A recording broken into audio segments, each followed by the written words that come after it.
Olá, está no ar mais um Vida em Condomínios. Você, corretor de imóveis, advogado, síndico, conselheiro ou simplesmente morador, esse é o seu canal para você tirar todas as suas dúvidas e conhecer mais sobre o mundo do condomínio. O tema de hoje falaremos sobre assembleia em sessão permanente. Então, é um tema que tem trazido também muita polêmica. As pessoas aplicam essa assembleia de forma errônea, o que posteriormente impacta na anulação dessas assembleias de forma judicial. Vou explicar hoje para vocês como essa assembleia pode ser feita, o que pode e o que não pode, ok?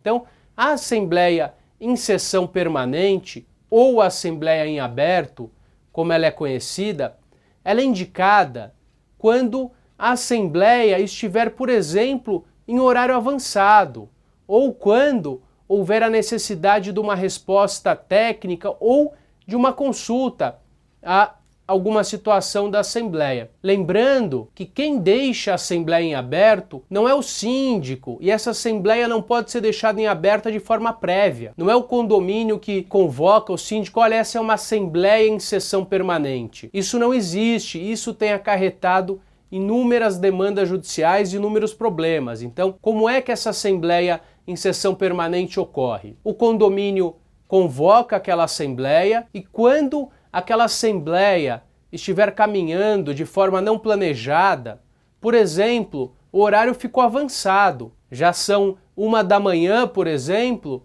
e as pessoas estão cansadas. Então, nesse caso, poderá o presidente da mesa sugerir ao plenário a suspensão dos trabalhos e a convocação da Assembleia para a continuidade. Vamos ver como isso deve ser feito no procedimento, mas antes vamos verificar quando é possível deixar essa Assembleia em sessão permanente, deixar essa Assembleia em aberto. Por exemplo, estamos discutindo algo extremamente técnico que requer uma deliberação muito importante, técnica, e naquele momento não existe ninguém que possa dar essa orientação técnica. Nesse momento, da mesma forma, o presidente sugere que a Assembleia fique em aberto, que ela seja suspensa. O plenário precisa concordar com essa suspensão e convocação em novo horário e nova data. E a pergunta que mais me fazem é: e a falta de quórum? Posso deixar a Assembleia para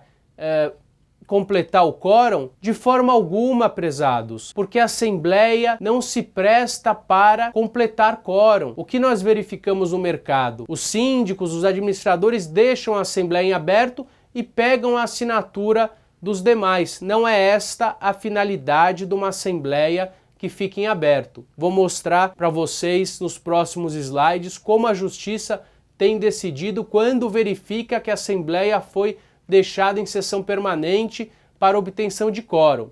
Logicamente que quando isso ocorre de forma velada, sem que o condomínio faça isso apenas buscando a assinatura dos demais, lavra apenas uma ata, não tem como o judiciário saber, não tem como as pessoas levantarem isso. Porém, isso é errado. O condomínio não deve agir de forma errônea, não deve apenas buscar a assinatura, porque se em algum momento alguém puder provar que isso foi feito para completar o quórum, nós vamos verificar que essa assembleia será anulada e os problemas que isso pode gerar para o condomínio. Então, qual seria o procedimento de uma assembleia em sessão permanente? É isso que nós vamos verificar agora. Chegou o momento avançado, vai ser submetido ao plenário por uma verificação do presidente, ou se alguém acenar, alguém pode, por exemplo, na plateia falar: síndico, presidente, nós precisamos de algo mais concreto para se decidir, precisamos de um parecer técnico. Nesse momento, o presidente da Assembleia avalia essa solicitação e devolve para o plenário. Por exemplo, senhores presentes, temos a solicitação de deixar essa Assembleia em sessão permanente para que possamos buscar um expert para dar um parecer para que possamos voltar e votar. Então, nesse momento, o condomínio tem a opção de encerrar essa Assembleia, lavrar a ata ou deixar ela em sessão permanente. Os condôminos vão acenar de forma positiva, vai ser colocado em sessão permanente. E qual é o procedimento para que essa Assembleia fique em sessão permanente? O presidente vai encerrar os trabalhos do dia e determinar a lavratura da ata antes da nova reunião e declarar todos convocados para aquele ato, ok? Então, nesse momento, aonde o presidente declara essa Assembleia em sessão permanente, essa Assembleia em aberta, ele já declara todos convocados para a Assembleia que será realizada no dia tal, com a presença daqueles que estavam presentes e os demais, se tiverem interesse em participar. Eles vão receber a ata e vão verificar essa situação. Embora dispensáveis, o presidente pode expedir aviso sobre a continuidade dos trabalhos, ok? Vamos agora analisar um caso prático. A Assembleia foi realizada para a complementação de quórum, ok? É um julgado do STJ de 2009. Vamos ler a parte em negrito para entender o que esse julgado nos traz. A Assembleia, na qualidade de órgão deliberativo, ou seja, ali fisicamente, é o palco onde, sobre os influxos dos argumentos, ou seja, sobre os argumentos de todos e dos contra-argumentos, pode-se chegar ao voto que melhor reflita a vontade de todos. E, portanto, não é de se admitir a ratificação posterior para a complementação do quórum, eventualmente não verificado na sua realização. Ou seja, a Assembleia que buscou apenas a complementação de quórum foi anulada. E esse é um julgado de última instância do STJ, então nós precisamos observar bem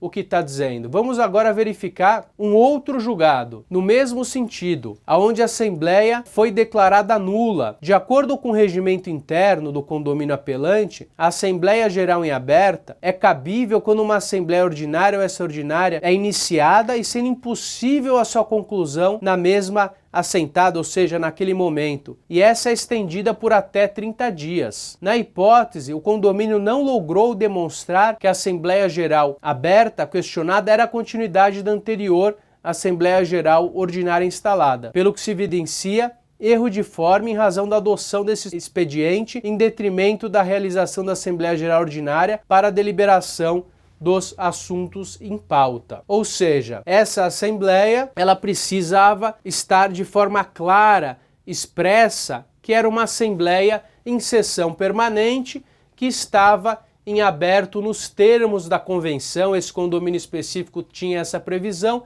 porém, aí nós verificamos um erro de forma. Não basta apenas deixar a Assembleia em aberto, precisa ser especificado esse procedimento.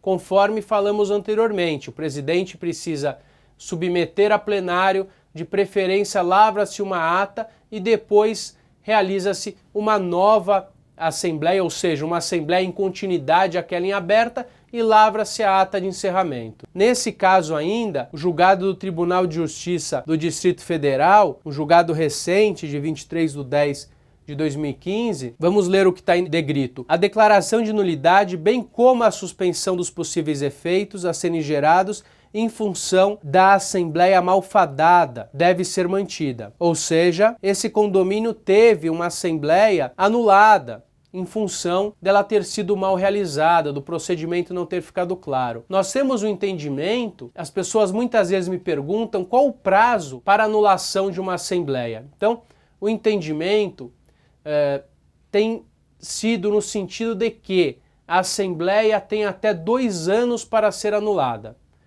Então, uma Assembleia que é realizada, ela poderá, em até 2 anos, se existir alguma falha, existir algum ato imperfeito, ser anulada.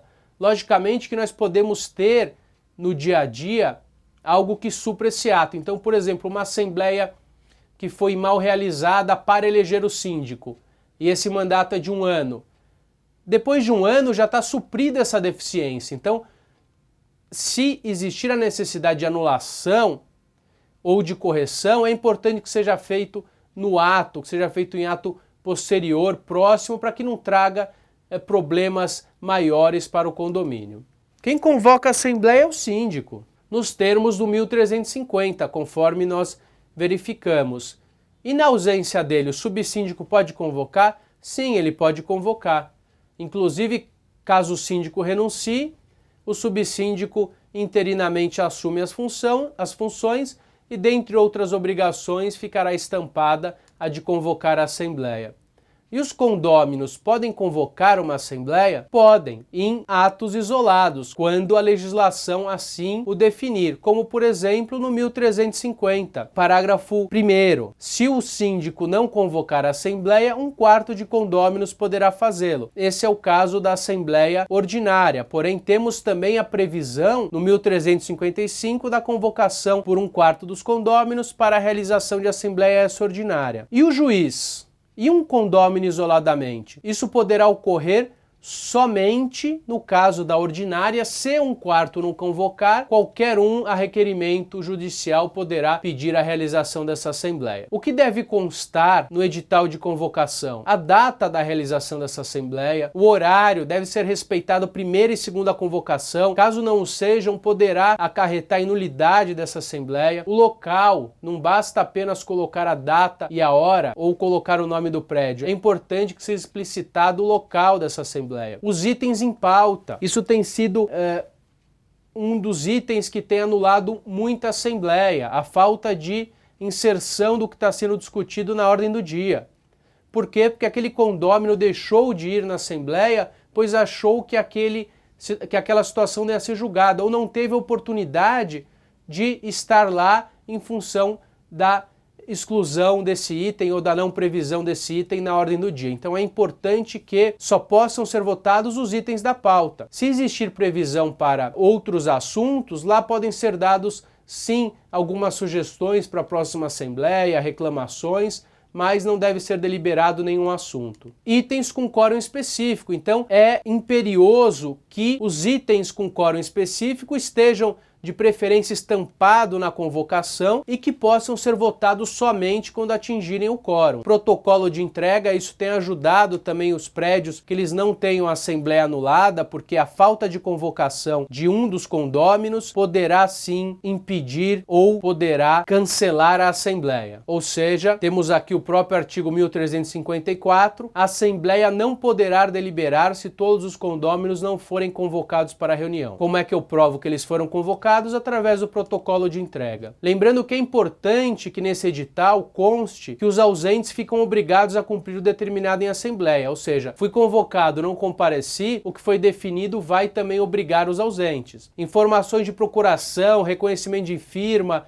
não voto do inadimplente, o ideal é que previamente esteja estampado no edital para que as pessoas não passem por situações constrangedoras ou que algumas delas sejam imputadas no dia da votação para impedir que ela vote porque não tem uma firma reconhecida, mas ela não sabia como proceder nessa situação. Então é importante que, se necessário, o reconhecimento de firma seja estampada de forma preliminar no edital para evitar a anulação posterior da Assembleia. Composição da mesa. Quem deve compor a mesa? Temos que eleger um presidente? Sim. Quem pode ser presidente? Em tese, qualquer um dos condôminos que estiverem ali presentes. E se a convenção não estampar que ele precisa ser condômino? Difícil, mas em tese poderia ser alguém que não seja condômino caso exista o silêncio da convenção. O secretário, quem pode? Qualquer um pode ser secretário. Em tese, esse secretário não tem que ser condômino. Então, o presidente ele deve ser eleito. O secretário ele é indicado por esse presidente. Muitas vezes, ou na maioria das vezes, quem é o secretário é o representante da administradora. O síndico pode ser presidente ou secretário? Se não houver impedimento na convenção, sim, mas o ideal é que isso não ocorra. Lista de presença, é imprescindível que exista a lista de presença para comprovar que todos que estão ali votando estiveram sim presentes. Nessa lista de presentes, é importante que se mencione a unidade, o nome da pessoa, que ela assine e que, se ela for procuradora, ela informe que é procuradora e assine no local de quem ela está sendo a procuradora. E essa procuração, o ideal é que ela fique com a administradora ou que seja feita uma cópia e seja colocada, inclusive, para registro. Tenho orientado dessa forma para evitar problemas. Agora, algumas perguntas rápidas pertinentes a esse tema. Em segunda convocação, os condôminos poderão deliberar por maioria absoluta ou maioria simples, salvo exigido o quórum especial. Senhores, em segunda convocação, conforme previsto, estampado no Código Civil, a deliberação poderá ocorrer por maioria simples, salvo quando exigido o quórum especial, ok? Qual o critério de apuração de votos? Isso tem sido também uma incógnita, tem trazido muito problema para o condomínio. Um voto por proprietário, pela fração ideal do proprietário ou o que a convenção estabelecer. Lembrando que o Código Civil traz que o voto deverá ser por fração ideal, salvo deliberação diversa na convenção. E via de regra, o que as convenções estabelecem? Que o voto é por proprietário, ok? Nesse caso, o critério deverá ser o que a convenção estabelecer. Chegamos ao fim de mais um programa. Agradeço a todos os telespectadores e até o próximo programa.